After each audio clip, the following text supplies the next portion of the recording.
Sino ba ang susi? Si Brother Pino o si Sister Pino? Kaya sa lahat ng ating narinig, ito ay mabuhay sa ating mga puso, sa ating mga buhay bilang isang Kristiyano at ating lakaran sa ating pang-araw-araw na buhay. Kaya napakahalaga na tayo ay laging nakatuon sa salita ng Diyos. Tayo muna ay manalangin. Ama, sa oras na ito, kami lumalapit. Papakumbaba sa iyong banal at aking pangalan.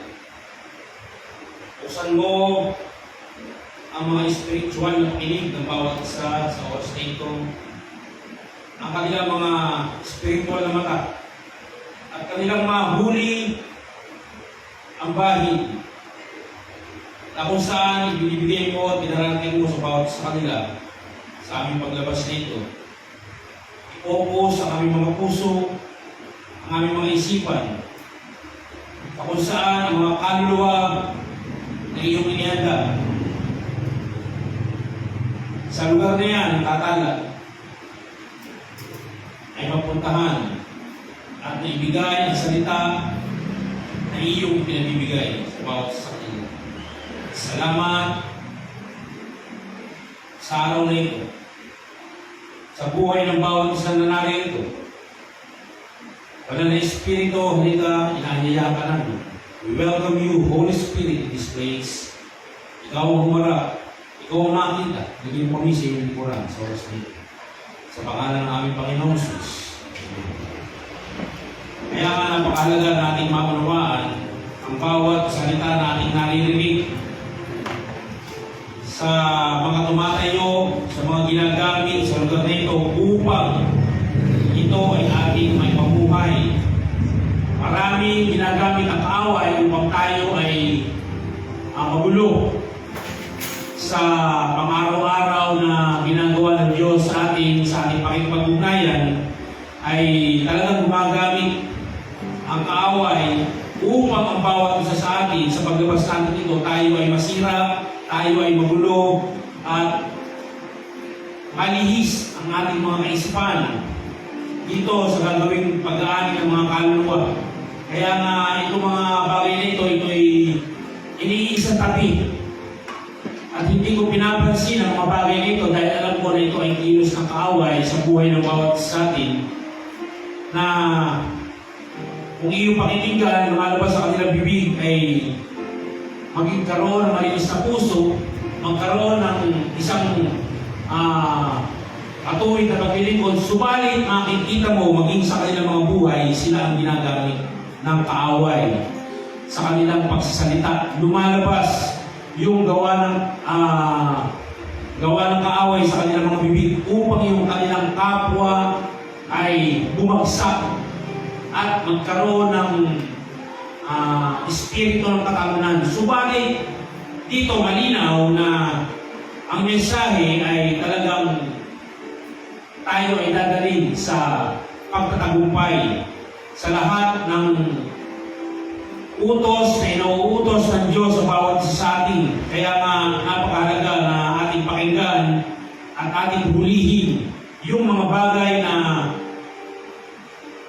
binibigay ng Diyos sa bawat isa sa atin. Kaya nga maraming mga Kristiyano ang nagsasabi, marami na tumanggap sa Panginoon, na sinasabi nila, kasama namin ang Panginoon. Kasama ko ang Diyos sa araw-araw ng aming mga buhay. Subalit bakit naroon yung pagbagsak, naroon yung kakulangan, naroon yung sakit, karamdaman, naroon yung kapaitan sa kanilang mga puso? Bakit naroon pa rin kung sinasabi mo na kasama mo at kasama mo ang Diyos sa iyong buhay? Bakit naroon? Ano ang ebidensya? Where is the evidence na kasama mo ng Diyos? At lumalabas sa iyong bibig, naroon yung galit, naroon yung ikaw ay may kapuotan, naroon yung sakit at karamdaman, naroon ang magagawa ng Diablo, nananakawan ka, naroon na sari-sari ang nangyayari sa iyong buhay, bagamat ikaw ay isang Kristiyano? Ano ang ebidensya? Where is the evidence na kasama mo at pinagtagumpayan mo ang mga bagay na ito sa iyong buhay? Bakit natin hinahanap yung kasagutan?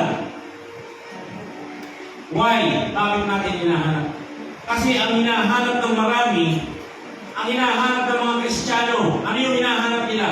Yung provision. Hinahanap nila yung provision o yung supply.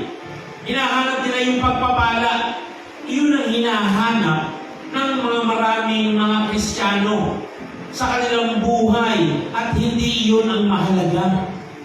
Hindi iyon ang sinasabing pangako ng Diyos. Kaya nga dito makikita natin na napakahalaga ng unawa pagdating sa salita ng Diyos. Kung iyong makikita ang mga Israelites na kung paano sila inilabas ng Diyos sa lugar, sa bayan ng Ehipto.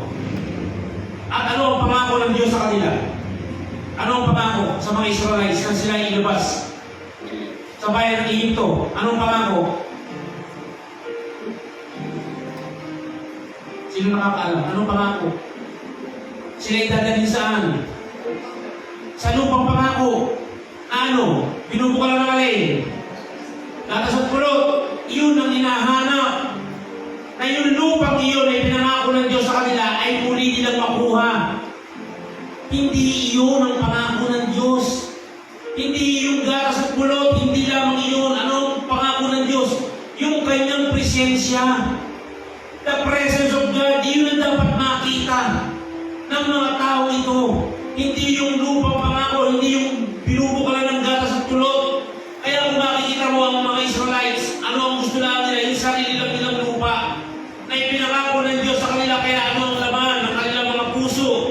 Ano ang laman ng kanilang kaituturan ng kanilang mga puso sa huli? Darating sa lupang pangako. Subalit ang pangako ng Diyos ay hindi yun lamang. Yung gatas at pulot, hindi yun ang pangako ng Diyos. Hindi lamang yung milk and honey. Ang tunay na pangako ng Diyos ay ang kaniyang presensya. Yun dapat makita ng bawat Kristiyano. Hindi yung supply, hindi yung pang-araw-araw na pangailangan, bagamat yun bahagi lamang. Ang kailangan makita ng bawat isa sa atin ay yung presensya ng Diyos. Walang ibang mahalaga. Hindi mahalaga ang bahid. Bahagi lamang yun. Yung anointing, hindi mahalaga, bahagi lamang yun. Ang pinakamahalaga ay yung presensya ng Diyos. Yung pinakamahalaga sa buhay ng isang mananampalataya. Kaya nga pagkain ng hindi mo nakita, wala kang hahanapin kundi puro natural. Pagpapala, pera, kayamanan, yun ang hahanapin mo. Subalit pagka nakita mo yung totoong plano at layo ng Diyos, doon makikita yung iyong kasaganaan sa iyong buhay. Kaya nga itong ating magiging mensahe ay ukol sa pananalangin na kung saan ito ang ninanais ng Diyos sa buhay ng bawat isa sa atin, na ito'y maging na ipamuhay ng bawat isa sa atin. Ang ating pagsasalusaluhan ay yung prayer, command of faith. Prayer, command of faith. Ang ibig sabihin ito yung isang uri ng panalangin na may kapamahalaan. Kung saan taglay nito ang pagpapahayag ng salita ng Diyos at ng kanyang mga pangako. Gayon din maging ang panalangin ukol sa pagpapagaling at higit sa panalangin ukol sa pakikibaang spiritual. Kaya nga sabi ng ating brother Tino, we wrestle not against flesh and blood, but against principalities, against rulers of this evil world. Dahil ang kalaban natin ay Espiritu. Espiritu, hindi natural ang kalaban natin. Kaya huwag natin nasain yung natural na bagay. Kasi reflection lamang yan pagka ikaw ay nagtagumpay at ikaw ay masagana sa spiritual na pamumuhay. Magre-reflect yan sa buhay mo. Sinasabi ng Panginoon Jesus at pinakikita niya, ang sukat ng pananalangin ay napakalawak. Sabi, so vast, malawak, so unlimited, walang limitasyon.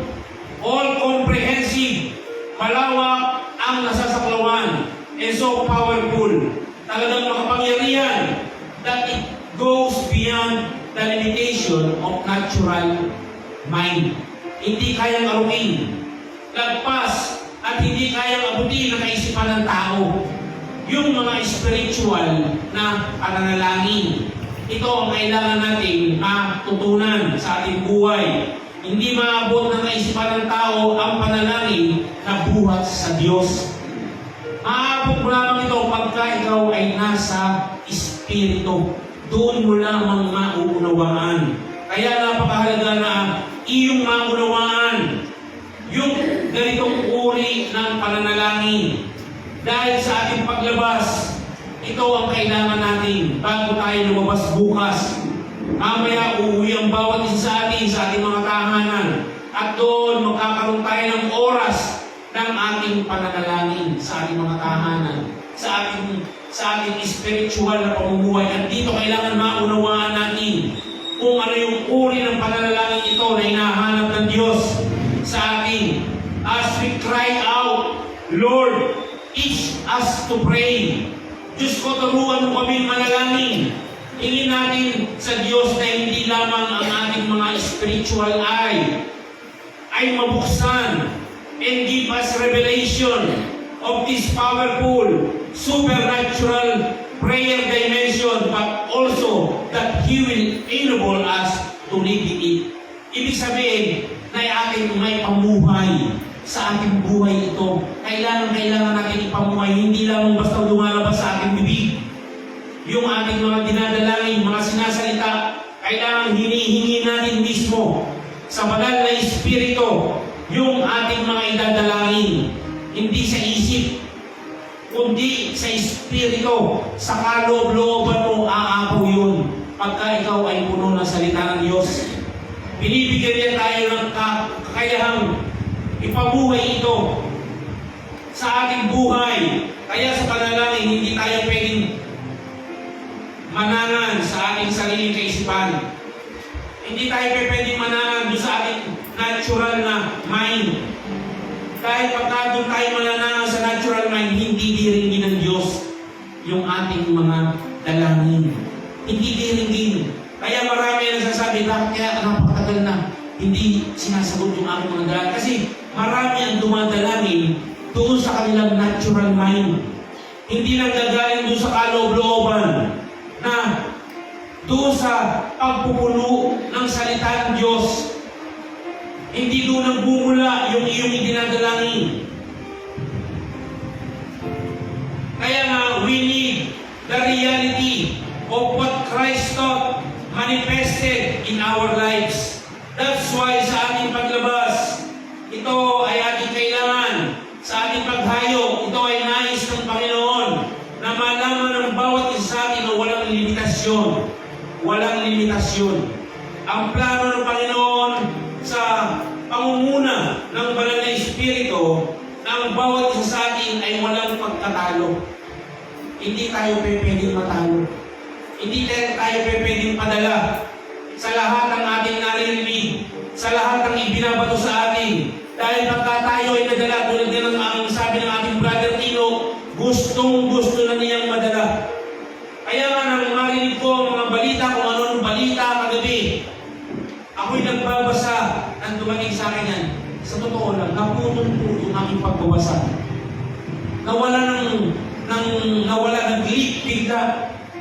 Yung ano ng banal na Espiritu na pag-aralan, yung ituturo ngayon. Kaya nga sabi ko, bagamat ako'y kampante, hindi ko pinapansin yung kung ano ng balita na ipinararating na yan. Kaya nga, tawa lang ako ng tawa. Kaya sabi nga ng aking asawa, kampante ka na doon sa balitang iyan. Kaya napakahalaga.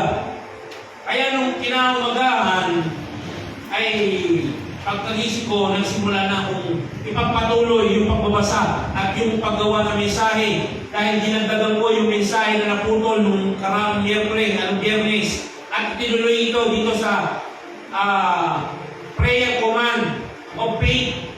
Dahil napakahalaga nito na ating maunawa na inyong makita at mahuli yung ibinibigay ng Diyos sa bawat isa sa atin. Kaya nga nung ako'y gumagawa na ng mensahe nito, at habang binabasa ko yung kasaysayan nito ng lalaking si Smith Wigglesworth, ako'y umiiyak. Sabi ko, Panginoon, bakit ako umiiyak? Wala naman dapat ikaiyak. Ang sabi ng Banal na Espiritu sa akin, nasa tabi mo ako. Kaya naunawaan ko na kailangan nakapokus tayo doon sa ating ginagawa at pinag-aaralan at binabasa.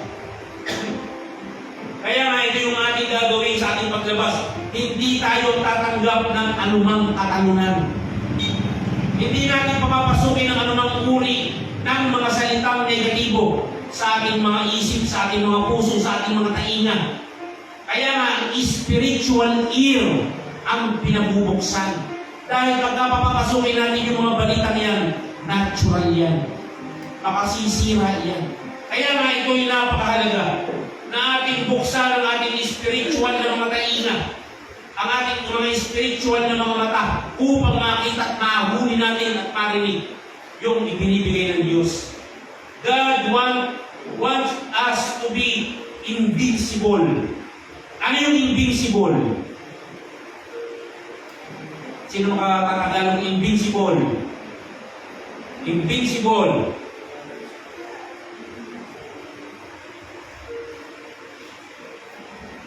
Ano? Ano yung invincible? Ano yung invincible? Invincible. Ano sa Tagalog ng invincible? Ha?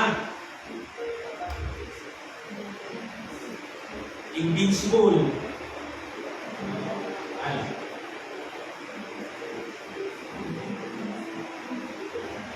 Walang pagkatalo. God wants us to be invisible at ang kanyang mga kapangyarihan ay dumaloy sa bawat isa na ginawa ang kalooban ng Panginoon dito sa sanlibutan. Ito ay kanyang plano sa bawat isa sa atin. Tama ba? Walang katalunan. Hindi tayo daranas ng katalunan. Upang may pangaral ang salita ng kaharian ng langit, maging ang kagalingan sa lahat ng may mga sakit, karamdaman, palayasin ng mga inaalihan ng demonyo, at pag-ani ng maraming mga kaluluwa at dalhin sa paanan ng Diyos. Iyon ang ating gagawin. Iyon ang ating takbuhin. Dahil napakahalaga ng huling panahon ito, ang mga kaluluwang ito na nagnanais na sila ay maligtas, ito ay mapuntahan ng bawat isa sa atin. At ang bawat isa sa atin ay maging bahagi. As we look closely at the powerful life-changing truths Christ gave us and the power of prayer, dito ay pinakikita ng Panginoon nang kailangan natin maunawaan na ang kapangyarihan ito ay ang kapangyarihan ng mataas na antas ng pananalangin. Ito ay ang nais ng Panginoon na ating ipamuhay. Bakit dinanais ng Diyos na ating ipamuhay yung mataas na uri ng antas ng pananalangin? Bakit nais ng Diyos na ating ipamuhay? Why? Dahil kung hindi natin ito may pamumuhay, hindi natin magagawa. Ang lahat ng may karamdaman ay lumaya. Hindi mo ito mapalalayo o mapagagaling sa pangalan ng Panginoong Jesus kung wala sa iyo ang kapuspusan ng banal na Espiritu. Yes, nasa iyo na tanggapin mo ang aking Panginoong Jesus. Nasa sa iyo na yon. Subalit, kailangan pulo ka. Kailangan umaapaw sa iyo yung kapuspusan ng Panginoon, yung kapuspusan ng banal na Espiritu upang iyon ay mag-work sa buhay mo. Dahil lalabas yun sa kaloob-looban mo, hindi yun lalabas sa isip mo at lalabas sa bibig. Hindi ganun. Kundi dito lalabas yun sa kaloob-looban mo. From your innermost being, lalabas yun tungo sa iyong bibig. Magmumula yun sa puso mo. Dahil hindi pwedeng isip lamang. Kailangan mayroong kang talino, mayroong kang sa puso mo, revelation, hindi information lamang, information and revelation, yun dapat magkasama upang ang lahat ng lalabas sa iyong bibig ay may buhay. Kaya nga, dito napakahalaga ng isang mataas na antas at uri ng pananalangin sa ating buhay. Hindi pwedeng nais lamang ng iyong isip, kundi mula doon sa iyong innermost being. Yun ang kailangan na alakit ang banal na Espiritu sa paglabas ng salitang ito na nagbubuhat sa Diyos. Bahagi ng iyong panalangin, maging sa lahat ng uri ng gawa ng dyablo, kalakip dito ang pananampalataya na lahat ay may pangyayari. Sino sa inyo nagdanay dito na pagka nagsalita siya sa isang may sakit at may karamdaman, ang may karamdaman ay gagaling taas ang kamay? Iyon ang kailangan. At pagka ninais mo yun, kailangan mo ikaw ay puno ng salita ng Diyos. You must pay the price. Kailangan mong magbayad ng halaga. Yung halaga, hindi yung pera. Kailangan mong magbigay ng oras sa Diyos. Kailangan mong magbayad ng time. Kaya nga, binigyan tayo ng time ng Diyos. At iyon ang kailangan ng bawat isa sa atin. That's why it is important to live in it. Kailangan natin ipamuhay. Bahagi ng pananalangin maging sa lahat ng uri ng gawa ng dyablo. Kalakip dito ang pananampalataya ng lahat ng ay may pangyayari sa buhay ng individual to set them free. Ito ay kailangan nilang makita at maunawaan sa buhay mo na ang lahat ng iyong sinasalita sa kanila ay pinapangyayari ng Diyos. At doon makikita nila, kasama pala nito ang Diyos. Totoo nga, sila nga ay pinadala ng Diyos sa lugar na ito. Sila nga ang gagamitin ng Diyos para sa akin. Dahil naroon, nakita ko, naramdaman ko, naranasan ko ang kapuspusan ng banal na Espiritu. Kaya nga, dito ay mahalaga na sa ating paglabas ay makita natin, maunawaan natin yung kilos ng banal na Espiritu. Kaya nga, dito sa dalawang magkaibigan ay nakikita nga natin na sila ay nagkakaisa dito sa kilos na ito ng Diyos sa kanilang mga buhay upang sila ay magpatuloy. Napakahalaga niyan na kayo ay magpatuloy sa paglilingkod sa Diyos dahil ito na ang muling panahon. Ang mga kabataan, ang mga kadalagahan, ang mga kabinataan, kayo ang gagamitin ng may buong kalakasan. Maging yung may mga edad, hindi kung may edad, hindi na. No, yung may mga edad na kulang sa kaunawaan, kulang sa kaalaman pagdating sa salita ng Diyos, hindi rito binabanggit ang edad. Ang binabanggit dito ng Panginoon, yung mga babes in Christ, na sila ay magkaroon ng maturity sa kanilang mga buhay upang sila ay lumago sa kanilang spiritual na pamumuhay. Palakpakan muna natin ang Panginoon. Hallelujah!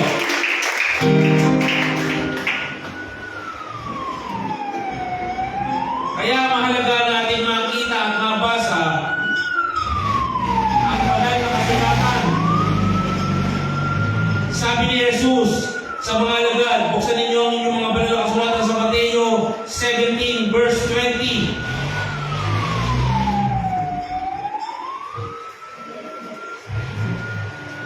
Mateo 17 verse 20.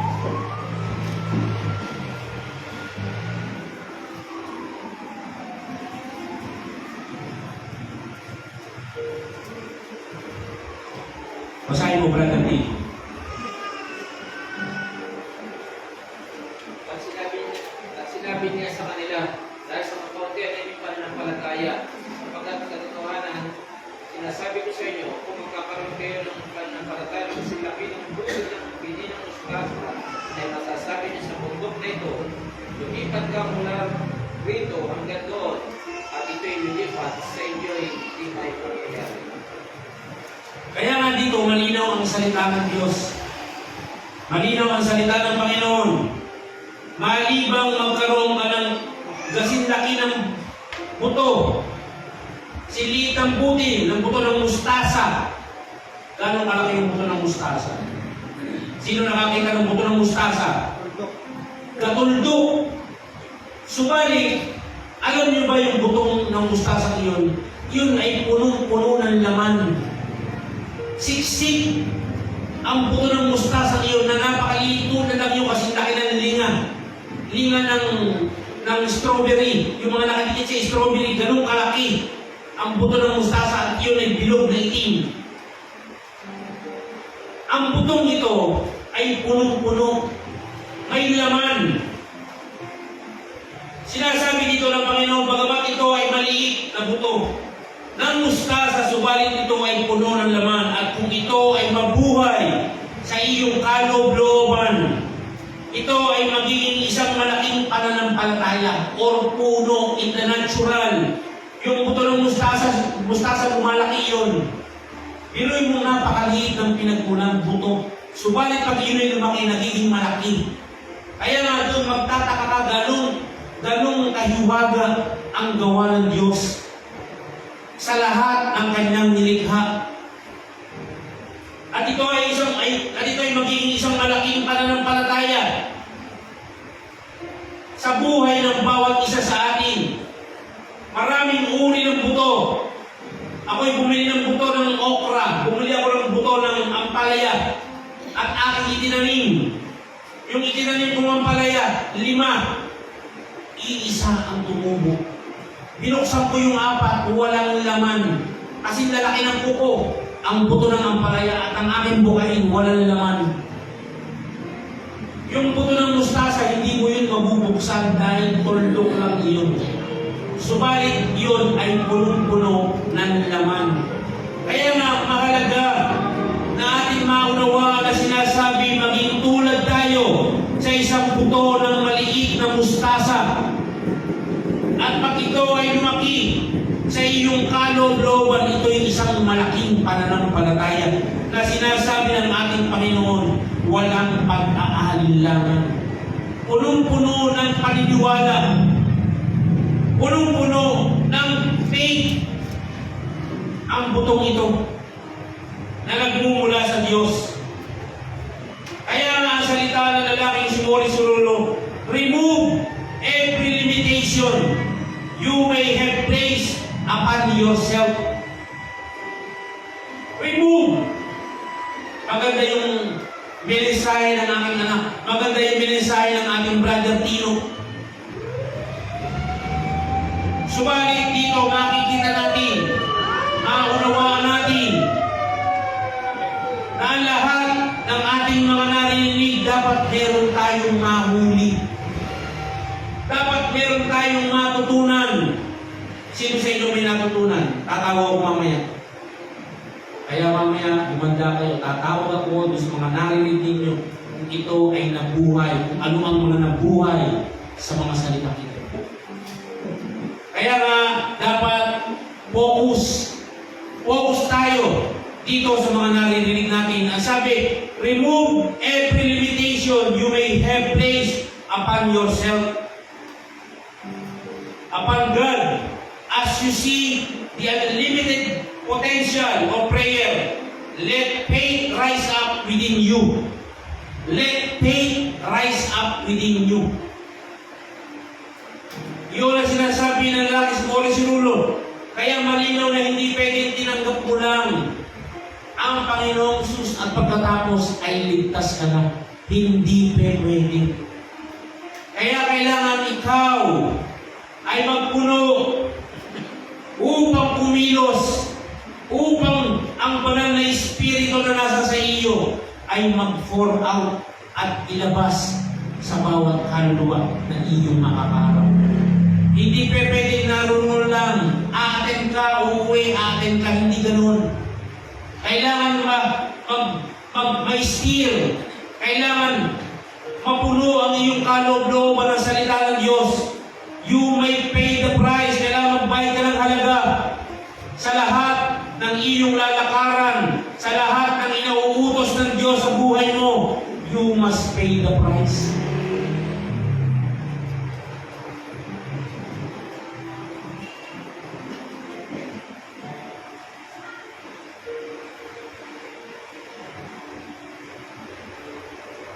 Kaya nga, the great victories Jesus experienced as He ministered to the needs of the people ay ito, opening blind eyes.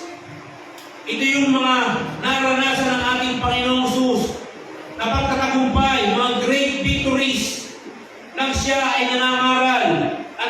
pagpapagaling, pagpapadilat ng mga bulag na mata, pagbubukas ng mga tainong bingi, raising up the dead. Sino sa inyo nagnanais? Raising up the dead.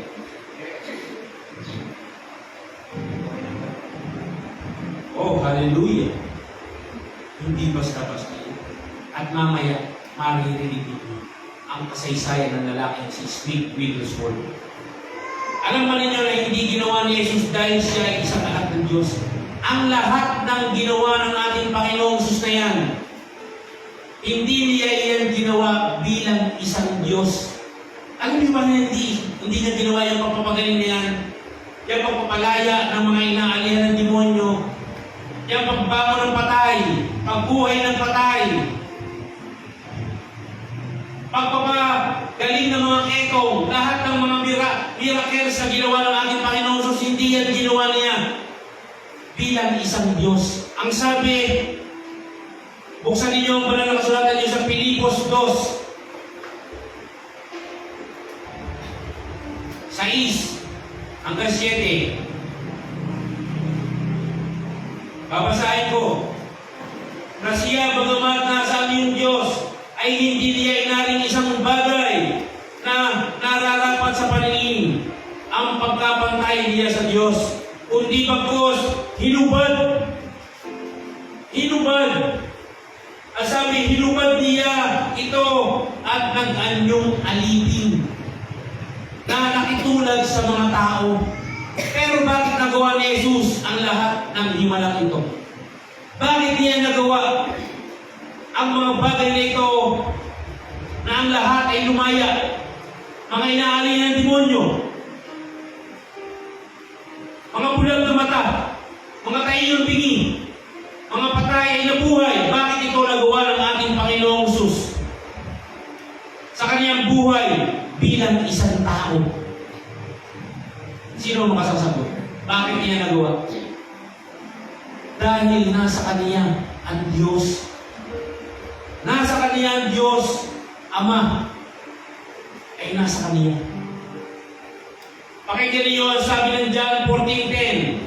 Ang sabi, hindi ka baga nananampalataya na ako ay nasa Ama, at ang Ama ay nasa akin. Ang mga salitang sinasabi sa inyo ay hindi ko sinasalita sa aking sarili, kundi ang Ama na tumatahan sa akin ay gumagawa ng kaniyang mga gawa. Ang Panginoong Jesus siya ay lumakad sa lupa bilang isang tao, subalit siya ay punong-puno ng salita ng Diyos. Nasa kanya ang kapuspusan ng banal na Espiritu nang siya ay bautismuhan ni Juan sa ilog ng Jordan. Bumaba sa kanya tulad sa isang kalapati.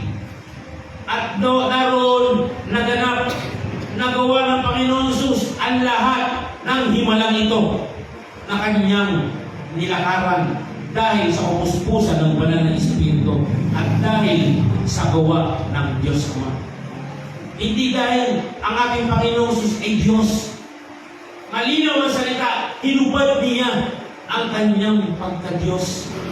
God anointed Jesus of Nazareth with the Holy Ghost and with the power, who went about doing good and healing all that were oppressed of evil, for God was with him. At ang salita sa Acts 10 verse 38, ang sabi dito, ang Diyos ay suma sa Panginoong Jesus. So kung paano ang Ama ay suma sa Panginoon Jesus bilang isang tao noon, gayon din ang Ama ay sumasa ibuyo. Na kung paano tinanggap natin, kaya malinaw ang aking ipinapahayag. Sa tuwing tayo ay nagbabible study at naggagawain, lagi ko sinasabi, hindi lang isa ang inyong tinanggap. Kundi tatlo ang inyong tinanggap.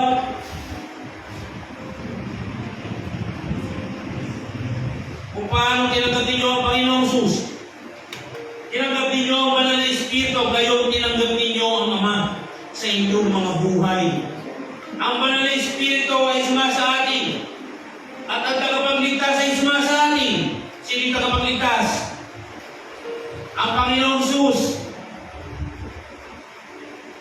That's why greater works shall you do. Greater works ang gagawin ninyo. At ito ang salita ng ating Panginoong Jesus. Higit ang inyong gagawin pag tinanggap ninyo ang banal na Espiritu sa inyong mga buhay.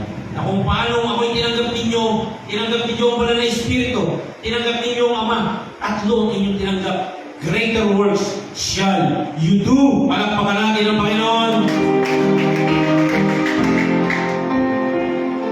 Kaya nga, sa ating paglabas, ilagay ninyo sa inyong mga puso kung ano ang salita na sinasabi ng Diyos. Higit ang inyong gagawin. Hindi naman kayo ang gagawain. Hindi kayo ang magpapagaling. Hindi kayo ang magpapalaya. Gagamitin lamang kayo bilang isang vessel. At pagka nakita ng Panginoon, nakita ng Diyos, ang iyong puso ay handang sumunod, doon kikilos siya sa inyong mga buhay. Kaya sa ating paglabas, tangkas ng bawat isa sa atin ang pananampalataya ng panalangin. At sasabihin natin sa bawat kaluluwa na may sakit, bawat may karamdaman, bawat inaalihan ng demonyo, ano ang sasabihin ng bawat isa natin? Rise up and walk in the name of Jesus. Palakpakan natin ang Panginoon. Rise up and be healed in the name of Jesus. Iyon ang iyong sasalitain sa pangalan ni Jesus. Lumakad tayo sa pananampalataya. Iyon ang ininanais ng Panginoon sa buhay ng bawat sa atin. We walk by faith, not by sight. We walk by faith, not by sight. Ang sabi ni Pablo sa 2 Corinto, sa 2 Corinto 4:18, ang sabi, samantalang kami ay nagsisitingin, hindi sa mga bagay na nakikita, sapagkat ang mga bagay na nakikita ay may katapusan. Datapwat ang mga bagay na hindi nakikita ay walang hanggan. Kaya nga, kung tayo ay lalakad spiritual, kung tayo ay lalakad sa pananampalataya na nagbubuhat sa Diyos, lahat ay may pangyayari. Amen? Palakpakan natin ang Panginoon. Kaya wag natin itingin ang ating mga mata sa mga bagay na natural.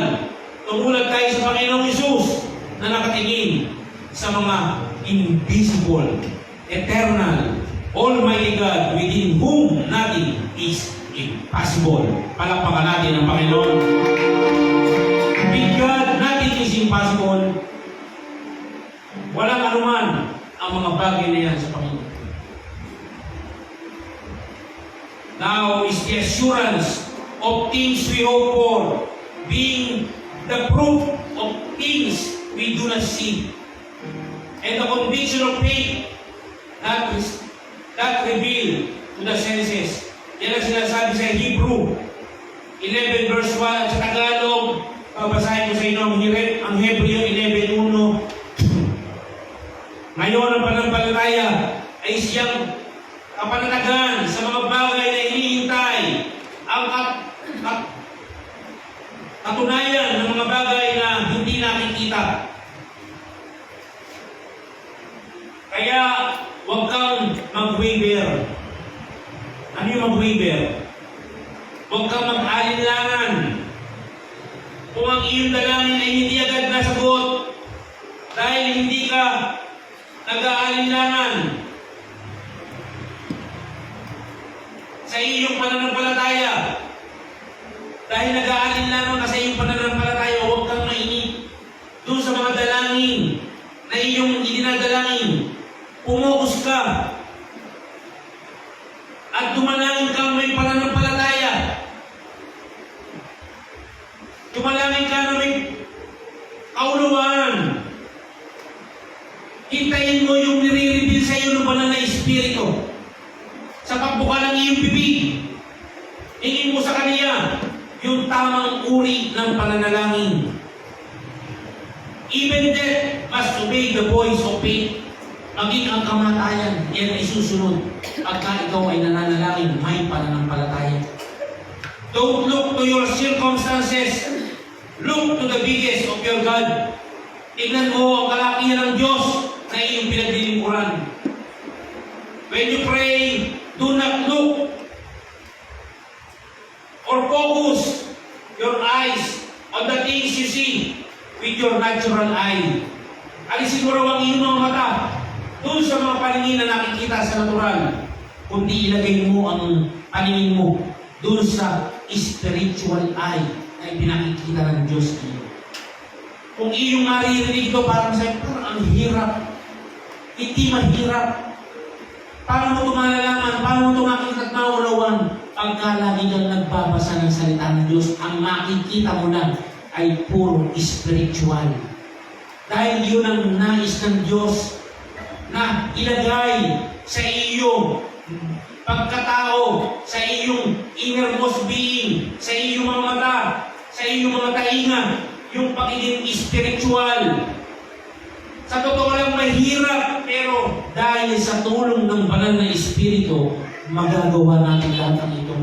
Subalit pag nanaig sa iyo ang salitang napakahirap magpakabanal, doon makapapasok sa iyo. Kaya nga lagi sinasabi ng ating Pastor Boy, give him no place. Give him no place. Ibig sabihin, huwag niyong bigyan daan. Kahit maliit ang gawa ng dyablo sa iyong buhay. Maging sa iyong pagsasalita, pag sinabi mong mahirap, nakapapasok na kagad ang gawa ng dyablo. Dahil nakikita ng dyablo, nahihirapan to. Hindi kaya nito magpakabanal. Doon nakikita niya na hindi mo kaya. Kulang na kulang ka pagdating sa pagpupuno ng salita ng Diyos. Huwag natin katamaran. Focus your faith on God. Believe. Expect that He will fulfill His word and answer your prayer in your life. Amen? Yun ang iyong panghawakan. Huwag kang mag-alinlangan. Just wait. Do not waver. Huwag kang mag-alinlangan. Dahil ang Diyos ay tapat sa lahat ng kaniyang mga pangako sa iyong buhay. Tapat ang ating Diyos na ating pinaglilingkuran. Hindi siya isang likod Diyos. Hindi siya isang sinungaling na Diyos. He is a faithful God sa inyong mga buhay. Basta ilagay mo ang iyong pananampalataya sa Diyos na ito na iyong nakilala.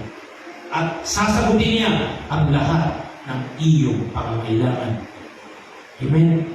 Sasagutin niya. Kaya palakpakan muna natin ang Panginoon. At pag napagtagumpayan mo ang iyong natural na kaisipan, dahil lumalakad ka sa pananampalataya na mula sa Diyos, ang sabi, you will break through. You will break through the barrier of fear. Wawasakin ang iyong pananampalataya niyan ang lahat ng takot, lahat ng hindi pananampalataya, lahat ng fear and unbelief, sudden burst sa buhay mo. Ang sabi, you will be able to look beyond your impossibilities. Hindi ka na magkakaroon ng struggle sa iyong buhay. Hindi ka na magkakaroon ng mga katanungan na hindi masagot sa iyong buhay. Magiging matiyaga ka sa pananalangin hanggang makita mo ang kasagutan sa lahat ng iyong mga dalangin. Kaya ang magiging dalangin mo na sa buhay mo ay ang John 11:41 and 42. Buksan ninyo yung mga banal na kasulatan. Basahin mo, Brother Tino, lagi mo itong sinasabi. 1, 11, 41, 42.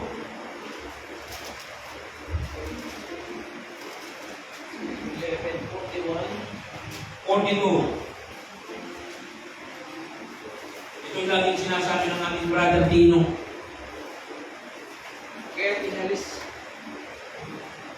nila ang bato at tiningin ni Jesus sa itaas ang kanyang mga mata at sinabi, Ama, nagpapasalamat ako sa iyo na ako'y iyong dinidinig at para lamang po na ako ay lagi mong dinirinig, ngunit ito'y sinasabi ko dahil sa karamihan ng nasa palibot, upang sila ay magsasampalataya na ikaw ang nagsugo sa akin.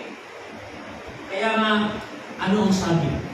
Sa ating pananalangin, lagi natin sabihin, Panginoon, Ama, salamat! At ako'y lagi mong dinirinig. Lagi niyang dinirinig ang iyo at ang aking mga dalangin. At malalaman mo ito dahil sinagot ng Diyos ang iyong mga dalangin ng may pananampalataya. Jesus said, now if you believe, you will see the glory of God. At ito ay sinasabi sa John 11:40 sa Tagalog. Basahin niyo, John 11:40. Now, if you believe, you will see the glory of God. John, basahin mo, John 11:40.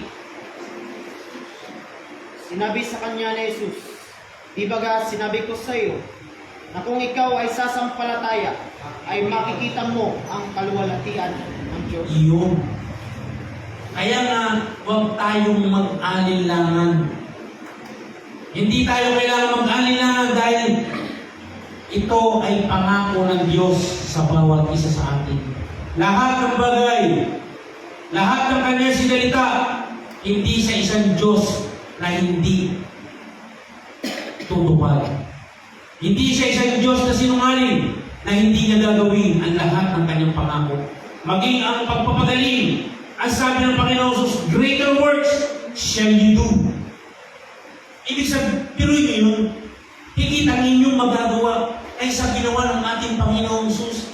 Mas higit pa ang gagawin niya sa inyo kung ikaw ay mananampalataya at susunod. Greater works shall you do. Kaya nga,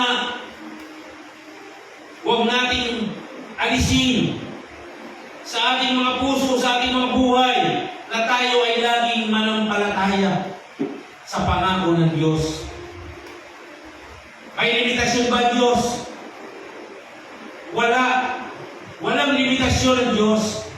He is all-powerful. Nasa Kanya lahat ng iyo at aking pangangailangan. He is the unlimited God. Lahat ng iyong pangangailangan, lahat ng aking pangangailangan ay kayang-kayang ibigay ng Diyos. Subalit, yun lamang sa iyong kaya.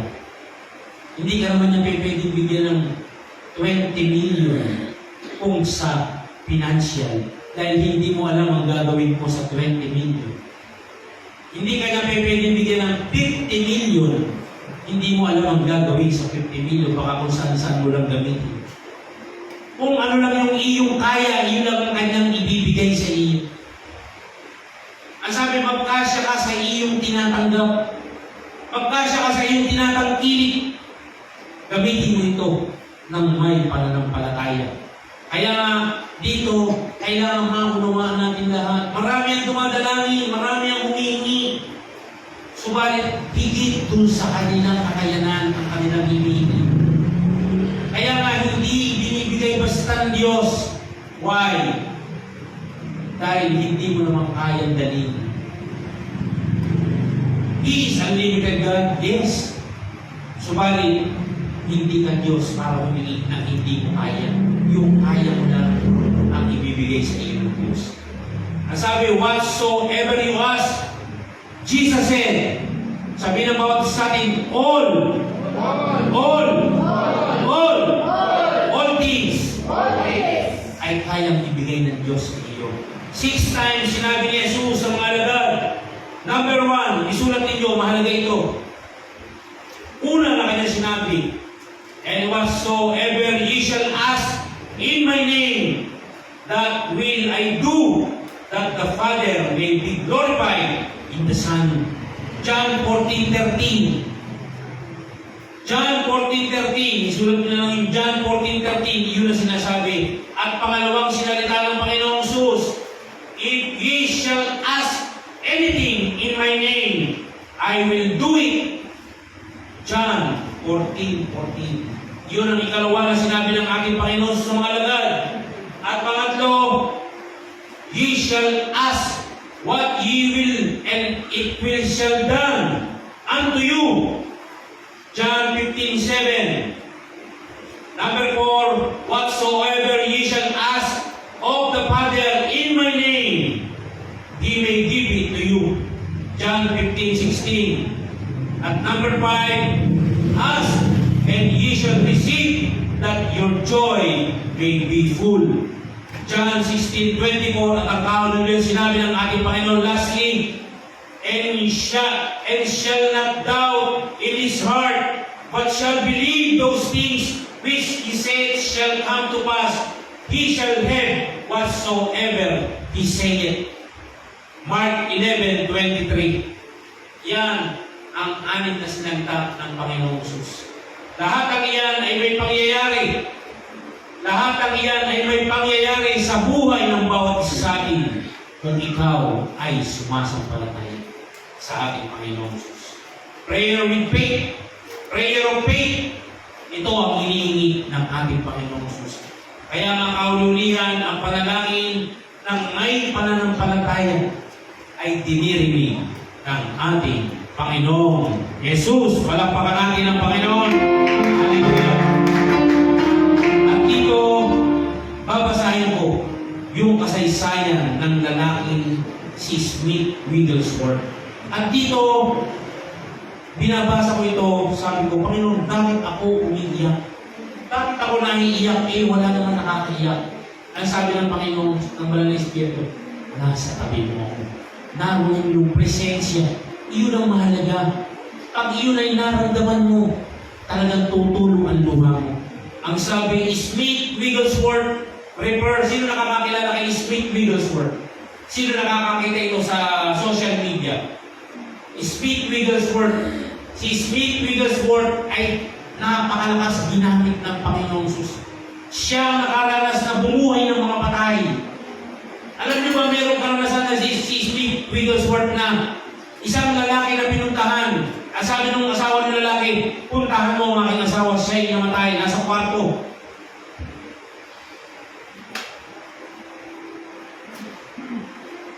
Nasa kwarto ng aming bahay, puntahan mo at idadalhin mo. Alam niyo ba ang ginawa ni Smith Wigglesworth? Pinuntahan niya yung lalaking iyon. At nang siya makapasok sa kwarto, alam niyo ang ginawa ni Smith Wigglesworth? Inangat yung tao. Pinanakan, sinikburan, inihagis sa dinding, ibinalabag. Alam niyo nangyari? Nabuhay yung tao. Bakit nga ginanon? Iyon ang sinasabi ng Banal na Espiritu sa kanyang gawin. Hindi natin dapat gayahin, hindi lahat ay ganoon ang gagawin. Iyon ang nireveal sa kanya ng Banal na Espiritu. At ang lalaking iyon ay nabuhay.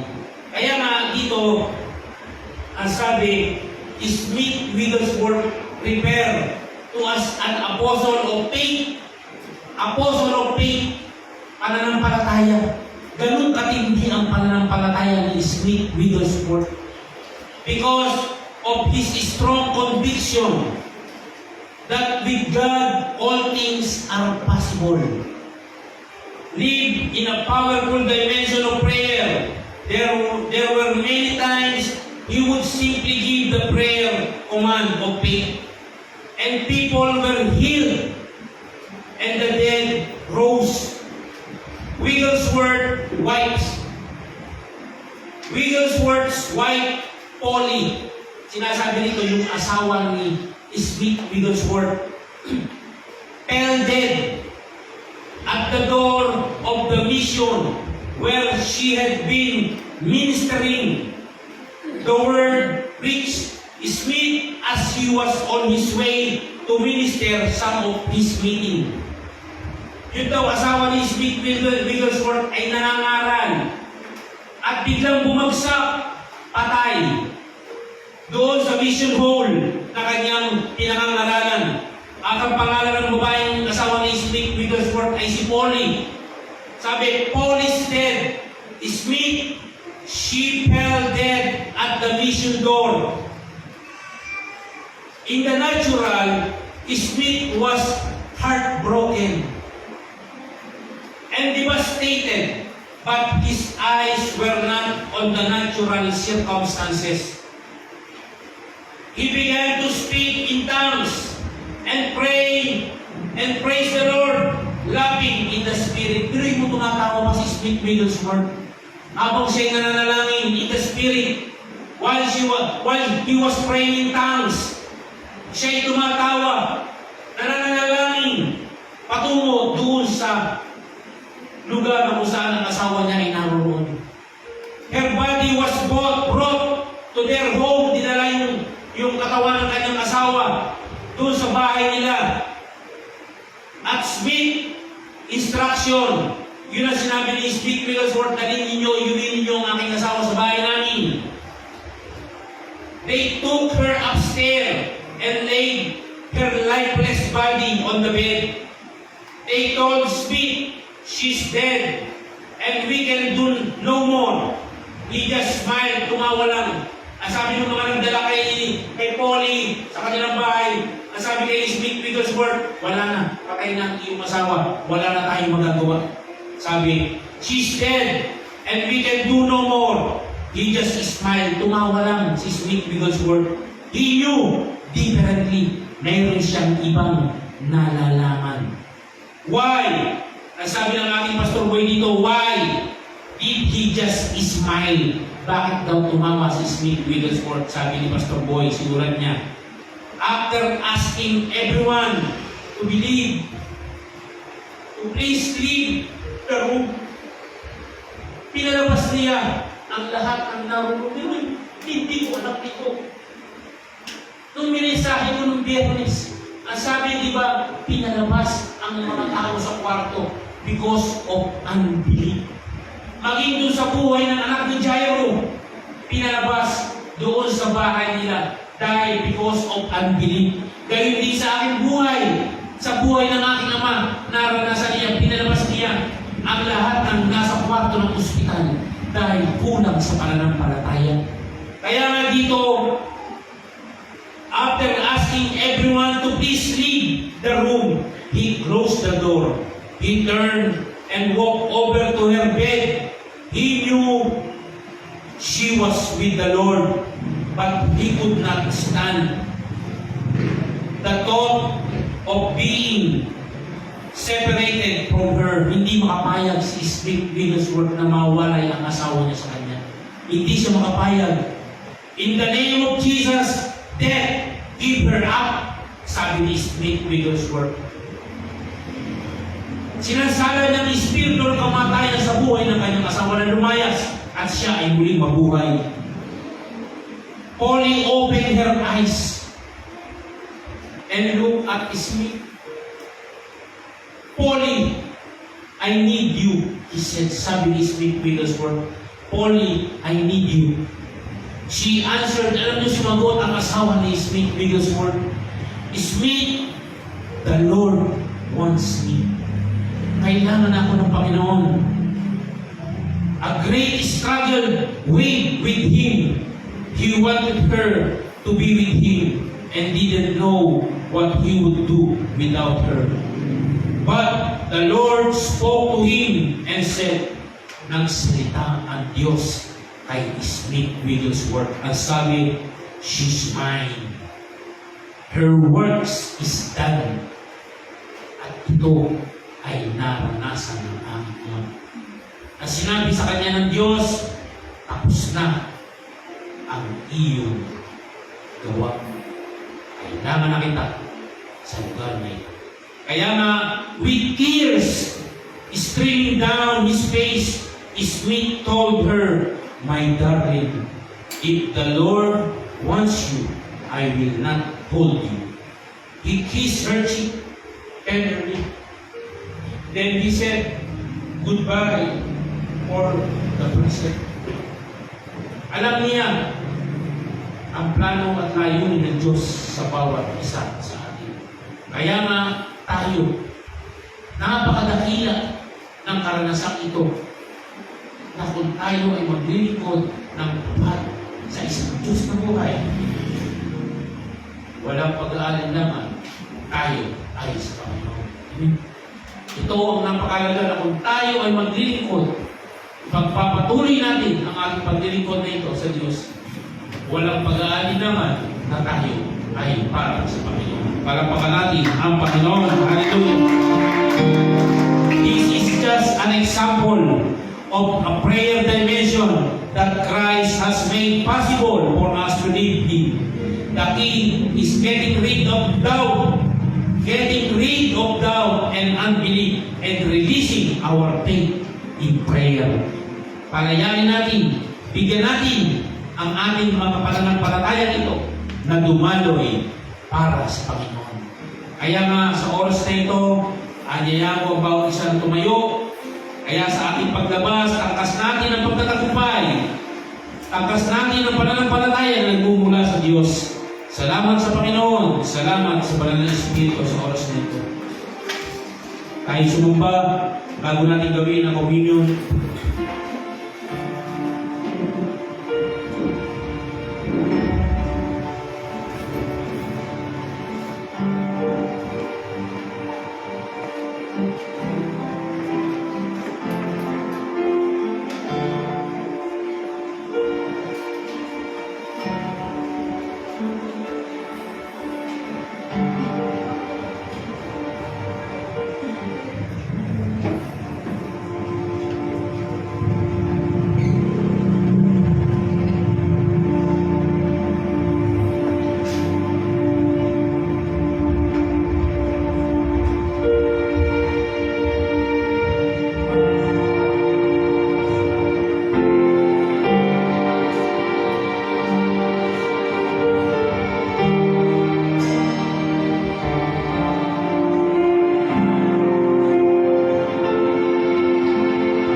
Nanatili po tayo nakatayo para sa basbas ng Panginoon. Itaas natin ang ating mga kamay sa Panginoon, tanda ng ating pagsampalataya sa Kanya. Kung papaano sa salita ng Panginoon. Sa ganitong paraan, babasbasan ninyo ang anak ni Israel. Inyong sasabihin sa kanila, pagpalain ka nawa ng Panginoon at ingatan ka. Paliwanagin nawa ng Panginoon ang kaniyang mukha sa iyo at mahabag sa iyo. Ilingap nawa ng Panginoon ang kanyang mukha sa iyo at bigyan ka ng kapayapaan. Gayon nila ilalagay ang aking pangalan sa mga anak ni Israel at aking pagpapalain sila. Tulad ng pagpapala ng ating amang si Abraham, na sa pagpapala ikaw ay kanyang pagpapalain, sa pagpaparami ikaw ay kanyang paramihin, at ikaw ay magiging pagpapala sa marami. At kanyang sinabi, sino man ang sumumpa sa iyo ay kanyang susumpain, at sino mang magpala sa iyo ay kanyang pagpapalain. Ito ang kanyang salita at ito'y mangyayari sa pangalan ng ating Panginoong Hesus at sa kapangyarihan ng Banal na Espiritu. Amen and Amen. Ating gagawin ang ating handog at kaloob sa Panginoon. Give your seed faith to the Most High God, possessor of heaven and earth, deliverer from all our enemies, and He is the multiplier of every seed sown by faith. Habang nawin natin, Jehovah Jireh, my provider. At ating isasawa pagkatapos ang ating pagbibigay ng handog para sa lugar naman po ng Tanawan, Batangas. Papalawan ang ating mga kapatid ng 3rd and 4th Sunday of the month.